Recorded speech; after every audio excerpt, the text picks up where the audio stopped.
نماز کا سلسلہ یہ بچپن سے ہی اگر ہم اپنی اولاد کو نماز کا عادی بنائیں تو جب تک وہ دنیا میں ہیں اللہ نے ان کو سانسیں دی ہیں وہ نمازی رہیں گے.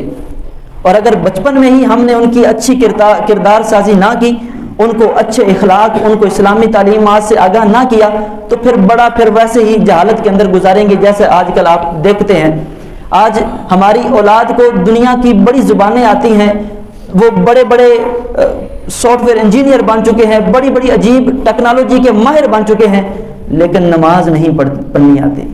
بدقسمتی سے سجدہ بھی صحیح نہیں کرنا آتا. بدقسمتی سے ہماری حالت یہ ہے کہ ہم رب کے سامنے کھڑے ہوتے ہیں اور ہمیں پتہ بھی نہیں ہوتا کہ ہم نے ہاتھ کیسے باندھنے ہیں، رب کے سامنے کھڑا کیسے ہونا ہے. آج اگر کسی بڑے افسر کے سامنے کھڑا ہونا تو جی بڑا اہتمام کیا جاتا ہے، یار بڑے کے پاس جا رہا ہوں، کپڑے شپڑے سب کچھ دیکھا جائے گا.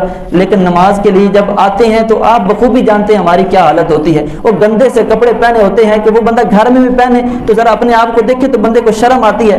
لیکن یہ ہم اگر نماز کو اہمیت دیں تو ہماری آنے والی نسل بھی نمازی بن جائے گی.